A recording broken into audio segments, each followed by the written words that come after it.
경정부가 드디어 마지막 카드를 꺼냈죠. 아실거주 의무 2년 유예. 이름만 들으면 정말 고마운 정책처럼 들립니다. 당장 입주할 돈이 없어도 일단 전세 끼고 사둬라. 2년 후엔 살 수 있게 해주겠다는 거죠. 뉴스는 말합니다. 갭투자 빗장 풀렸다. 친절한 정부의 금지된 유혹 당신은 지금 낚싯바늘을 삼키고 있습니다. 여러분, 요즘 뉴스 보면 어떤 생각이 드십니까? 아, 이제 진짜 바닥인가? 정부가 이렇게까지 판을 깔아주는데 지금 안 사면 평생 후회하는 거 아니야? 이런 마음 아마 무주택자분들이라면 한 번쯤 다 드셨을 겁니다. 정부가 드디어 마지막 카드를 꺼냈죠. 실거주 의무 2년 유예. 이름만 들으면 정말 눈물나게 고마운 정책입니다. 당장 입주할 돈이 부족해도 일단 전세 끼고 집을 사두라는 겁니다. 2년 동안 세입자 받아서 보증금으로 잔금 치르고 그 사이에 돈 벌어서 나중에 들어와 살라는 배려처럼 보입니다. 뉴스 앵커들은 연일 보도합니다. 갭투자 빗장 풀렸다. 무주택자 내 집 마련의 사다리 복원. 그런데 말입니다. 15년 동안 시장의 밑바닥 생리를 지켜본 제 눈에는 이 정책이 전혀 다르게 읽힙니다. 이건 사다리가 아니라 아주 정교하게 설계된 가두리 양식장의 입구입니다. 비유를 하나 들어볼까요? 여러분이 아주 배가 고픈 사슴이라고 치겠습니다. 그런데 눈앞에 향기롭고 신선한 고기 한 점이 툭 떨어집니다. 너무 반가운 마음에 한 입에 덥석 물겠죠? 하지만 그 고기 깊숙한 곳에는 강철로 만든 날카로운 낚싯바늘이 숨겨져 있습니다. 한번 삼키면 절대로 스스로 뱉어낼 수 없는 그런 바늘 말입니다. 지금 정부가 여러분께 던진 갭투자 허용이 바로 그 고기입니다. 왜일까요? 정부는 바보가 아닙니다. 지금 부동산 시장은 거래 절벽을 넘어 뇌사 상태입니다. 누군가는 이 물량을 받아줘야 시장이 돌아가고 세금이 거치는데 돈 있는 부자들은 이미 몸을 사리고 안 움직입니다. 그러니 이제 누구를 부릅니까? 가장 절박한 무주택자 여러분을 부르는 겁니다. 돈 조금만 보태서 일단 등기 쳐라. 나머지는 전세금이 해결해 줄 거다. 이 달콤한 속삭임에 속아 도장을 찍는 순간 여러분은 2028년 2월로 맞춰진 시한폭탄의 타이머를 직접 누르는 꼴이 됩니다. 2년 뒤 평화로운 주말에 세입자가 저 이사 갈게요.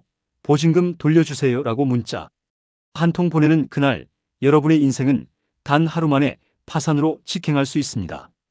왜 2년 뒤에 여러분이 절대 그 돈을 돌려줄 수 없는지 정부가 법전 구석에 아주 작게 숨겨놓은 그 독소 조항의 실체를 지금부터 낱낱이 파헤쳐 드리겠습니다. 자, 눈 크게 뜨고 따라오십시오. 여기서부터는 여러분의 전 재산이 걸린 문제입니다. 통장 잔고가 0원이 되어도 집 한 채만 있으면 부자가 된 기분일까요? 아니요. 2년 뒤 여러분은 7억 원이라는 현금 뭉치를 구하지 못해 길거리에 나앉게 될 겁니다. 제 말이 너무 심한 것 같습니까? 아닙니다. 이건 감정의 문제가 아니라 정확한 산수 문제입니다. 정부가 마련한 이 화려한 파티장에는 아주 기괴한 규칙이 하나 숨어 있습니다. 손님들이 들어올 때는 레드카펫을 깔아주지만 나갈 때는 키 190cm가 넘는 거구의 가드들이 문을 딱 가로막고 서서 통행료로 현금 7억을 내놓으라고 요구하는 식입니다. 만약 그 돈이 없으면요? 파티장에서 나가지 못하고 그대로 끌려가 모든 것을 몰수당하게 됩니다. 방금 제가 말씀드린 이 통행료의 정체가 바로 이번 정책의 핵심인 전세 반환 대출 한도입니다. 여러분이 용산에 있는 20억짜리 아파트를 8억 전세 끼고 샀다고 가정해 봅시다. 2년이라는 시간은 화살처럼 지나갑니다. 세입자가 나간다고 하는 날 여러분은 은행으로 달려가겠죠. 정부가 갭투자 장려했으니 대출 좀 해달라고 말입니다. 그런데 은행 창구 직원이 모니터를 툭툭 치더니 이렇게 말할 겁니다. 고객님, 대출 한도는 단돈 1억 원입니다. 귀를 의심하시겠지만 실화입니다. 집값이 20억이든 30억이든 상관없습니다. 갭투자로 산 집의 세입자를 내보낼 때 나오는 대출은 딱 1억으로 묶여버리는 경우가 태반입니다. 그럼 나머지 7억 원은 어디서 구하실 건가요? 여러분 통장에 지금 당장 인출 가능한 현금 7억이 있습니까? 아마 없을 겁니다. 대출로 돌려막으면 된다고요? 2년 뒤인 2028년은 지금보다 대출 규제가 훨씬 더 촘촘해지는 스트레스, DSR 3단계가 적용되는 시기입니다. 은행문은 지금보다 더 좁아지고 여러분은 7억이라는 거대한 절벽 앞에서 절망하게 될 겁니다. 세입자는 기다려주지 않습니다. 즉시 임차권 등기를 신청할 것이고 여러분이 꿈꿨던 내 집은 곧바로 경매 시장에 차가운 물건으로 던져질 겁니다. 결국 정부가 던져준 고기 속 낚싯바늘은 여러분의 목줄을 팽팽하게 잡아당길 준비를 마쳤습니다. 그런데 여기서 더 소름 돋는 사실이 있습니다. 정부가 이 1억이라는 한도를 왜 하필 지금 이 시점에 못 박아 두었을까요? 단순히 대출 규제 때문일까요? 아닙니다. 이 뒤에는 지금 서울 부동산 시장이 겪고 있는 소리 없는 죽음, 즉 뇌사 상태의 진실이 숨어 있습니다. 대체 지금 서울 아파트 시장에서 무슨 일이 벌어지고 있기에 정부가 이런 무리수까지 두며 여러분을 유혹하는 걸까요? 그 처참한 현장 데이터를 보면 여러분은 등골이 오싹해지실 겁니다. 지금 당장 서울 아파트 단지에 가서 부동산 중개업소 문을 열어보십시오. 사장님들이 커피만 마시며 파리만 날리고 있는 이유가 있습니다. 2026년 2월 서울 부동산 시장은 지금 뇌사 상태에 빠졌습니다. 단순히 거래가 줄어든 수준이 아닙니다. 1,000만 명이 사는 거대 도시 서울에서 보름 동안 거래된 아파트가 고작 700여 건입니다. 지난달 5,000건 가까이 터졌던 거래량이 한 달 만에 7분의 1 토막이 난 겁니다. 이건 시장에 피가 돌지 않는다는 뜻이고 심장이 멈췄다는 강력한 경고음입니다. 앞서 제가 낚싯바늘 비유를 드렸죠? 지금 시장에는 이 바늘을 피해 살아남은 영리한 사슴들이 이미 다 도망치고 없습니다. 설 연휴라서 그렇다, 봄이 되면 다시 뛴다는 전문가들의 말은 새빨간 거짓말입니다. 진짜 상승장이라면 명절 아침에도 계약금을 쏘기 위해 줄을 서는 게 부동산의 생리입니다. 하지만 지금은 어떻습니까? 매물은 산더미처럼 쌓여가는데 사겠다는 사람이 없습니다. 경제학에서 말하는 더 큰 바보 이론이 끝났기 때문입니다. 내가 비싸게 사도 나보다 더 비싸게 사줄 다음 바보가 없다는 사실을 대중들이 드디어 깨닫기 시작한 겁니다. 숫자는 거짓말을 하지 않습니다. 서울 아파트 평균 거래 가격은 이미 10억 선이 무너졌습니다. 얼마 전까지 12억을 호가던 아파트들이 이제 9억 원대에도 주인을 찾지 못합니다. 강남, 서초, 용산요. 집주인들이 자존심 때문에 호가는 붙잡고 있지만 실거래는 전멸입니다. 지금 간신히 체결되는 계약들은 모두 피눈물을 흘리며 던지는 급매물뿐입니다. 시장의 기초 체력이 완전히 바닥났는데 정부는 여기에 인공호흡기를 붙이는 게 아니라 독약을 주입하고 있습니다. 이미 시장은 냉정하게 등을 돌렸습니다. 그런데도 여러분은 왜 여전히 이 파티장에 미련을 버리지 못하고 계십니까? 혹시 내가 사려는 그 집값이 2021년 최고가 대비 조금 떨어졌으니 싸다고 착각하고 계신 건 아닌가요? 천만의 말씀입니다. 지금 서울 곳곳에서 벌어지고 있는 실거래 가격의 민낯을 마주하면 여러분이 보시는 그 급매물이 결코 싼 게 아니라는 사실을 알게 되실 겁니다. 강북은 물론이고 강남 3구마저 피를 흘리며 무너지고 있는 이 잔혹한 실태를 지금 바로 공개하겠습니다. 자, 이제 꿈에서 깨어날 시간입니다. 제가 지금부터 불러드리는 숫자들을 똑똑히 기억하십시오. 이건 공포영화 시나리오가 아니라 지금 이 순간 서울 하늘 아래에서 벌어지고 있는 처참한 실화입니다. 도봉구 창동 주공 17단지를 보십시오. 2021년 고점에서 6억 원을 찍었던 집이 이번 달에 얼마에 거래됐는지 아십니까? 2억 6,500만 원입니다. 반토막도 아닙니다. 자산의 55%가 공중분해됐습니다. 만약 여러분이 3년 전에 영끌에서 이 집을 샀다면 지금 앉은 자리에서 내 돈은 다 날리고 빚만 남은 깡통을 차고 있는 겁니다. 강북만 그런 게 아닙니다. 노원구 상계 주공 14단지도 6억대에서 3억대로 주저앉았고 은평구의 대단지 아파트들도 순식간에 3억 원씩 증발하고 있습니다. 나는 강남권이라 괜찮아라고 자위하시는 분들 계십니까? 송파구 오금동의 대형 평수 아파트도 한 달 만에 2억 원이 빠졌고 그 핫하다는 성수동조차 수억 원씩 뚝뚝 떨어지는 매물이 속출하고 있습니다. 이건 일시적인 조정이 아니라 시장의 근간이 흔들리는 붕괴입니다. 우리는 지금 지난 5년간 쌓아올린 가짜 거품이 통째로 씻겨내려가는 강제 리셋의 시대를 목격하고 있습니다. 낚싯바늘을 삼킨 사슴들이 고통에 몸부림치며 살점을 떼어내고 도망치고 있는 현장이 바로 지금의 급매 시장입니다. 집주인들이 바보라서 수억 원씩 손해보고 파는 게 아닙니다. 당장 내야 할 이자가 무섭고 2년 뒤에 닥칠 보증금 반환의 공포가 목을 조여오니까 팔 하나를 자르는 심정으로 던지는 겁니다. 그런데 여러분은 이 피비린내 나는 전쟁터에 이제 막 신병으로 입대하려 하십니까? 5년 전 가격 밑으로 바닥이 뚫리고 있는데 그 칼날을 맨손으로 잡겠다고 덤비는 건 용기가 아니라 만용입니다. 정말 무서운 건 이 하락이 이제 시작일지도 모른다는 점입니다. 제가 앞서 말씀드린 1억 대출의 함정과 서울의 뇌사 상태는 거대한 폭풍 전야의 미풍에 불과합니다. 이제 곧 대한민국 부동산 시장의 퇴로를 완전히 차단해버릴 거대한 콘크리트 장벽이 세워질 예정입니다. 정부가 겉으로는 갭 투자를 권하면서 뒤로는 여러분의 숨통을 완전히 끊어버릴 최후의 규제를 준비하고 있다는 사실 알고 계십니까? 3월이 오면 여러분이 마주하게 될 그 잔인한 진실을 지금 바로 말씀드리겠습니다. 설마 여기서 더 나빠질 게 있겠냐고 생각하셨나요? 진짜 비극은 이제부터 시작입니다. 금융위원회가 3월을 기점으로 뽑아들 칼날의 이름은 바로 전세대출 DSR 규제입니다. 지금까지 우리 부동산 시장을 지탱해온 가장 강력한 기둥이 무엇이었습니까? 바로 전세대출입니다. 소득이 적어도 가진 돈이 없어도 전세대출만큼은 집값의 80%까지 시원하게 나왔습니다. 덕분에 신혼부부들이 비싼 전세에 들어갈 수 있었고 그 전세금이 집값을 떠받치는 든든한 버팀목이 되어 주었습니다. 하지만 3월부터는 게임의 법칙이 완전히 바뀝니다. 너 연봉 얼마야? 5천만 원? 그럼 전세대출 3억 이상은 안 돼. 이렇게 소득에 따라 전세대출 한도를 꽉 묶어버리겠다는 겁니다.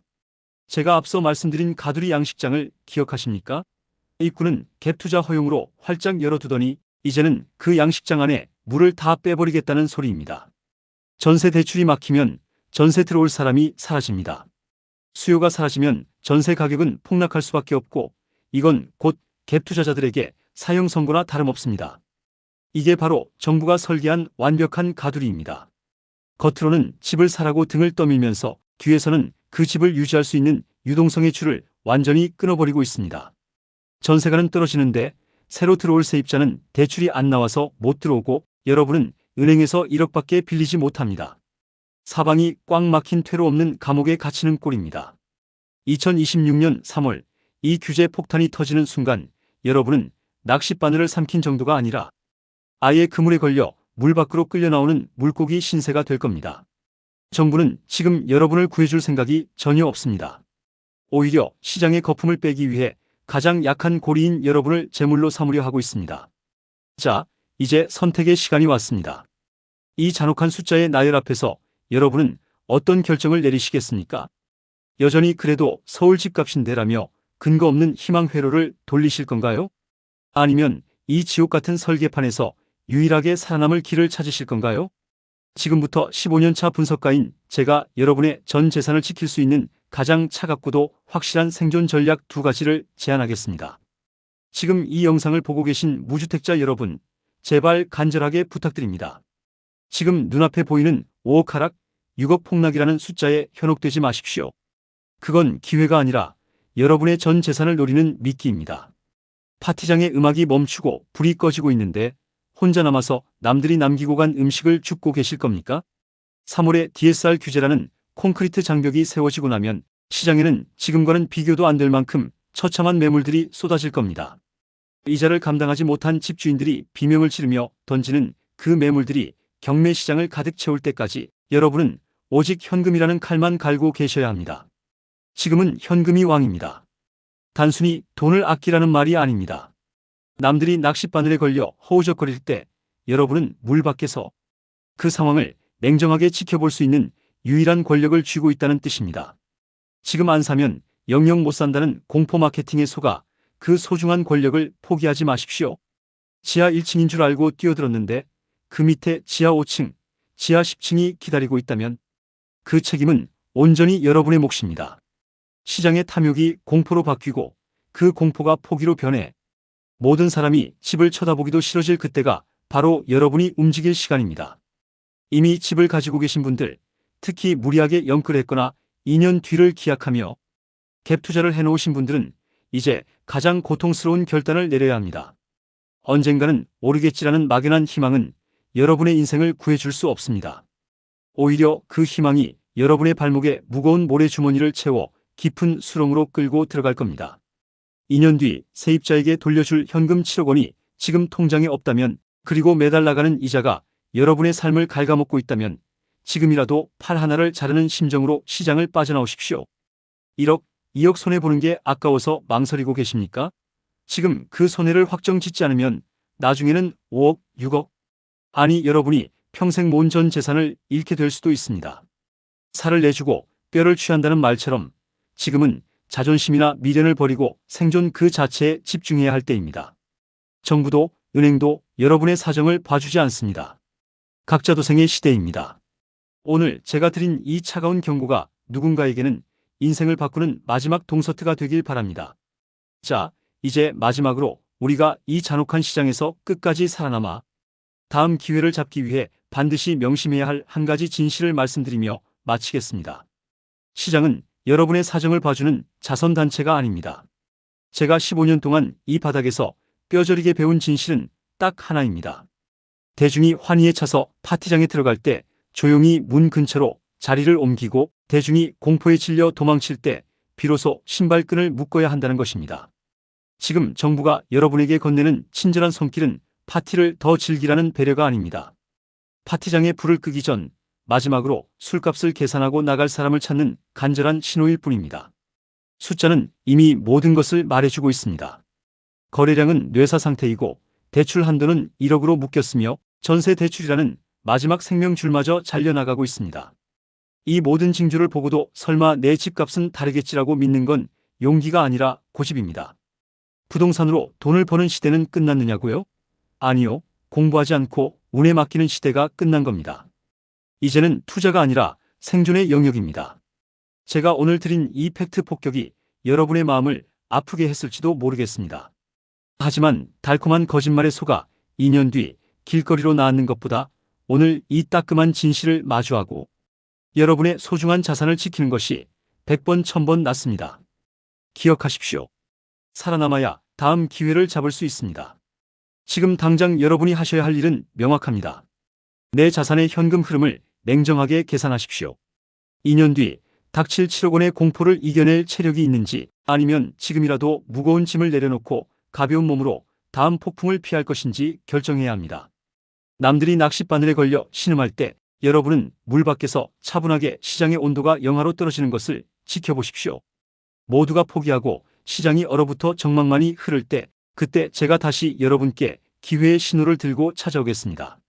오늘 제가 전해드린 이 분석이 여러분의 재산을 지키는 든든한 방패가 되었기를 바랍니다.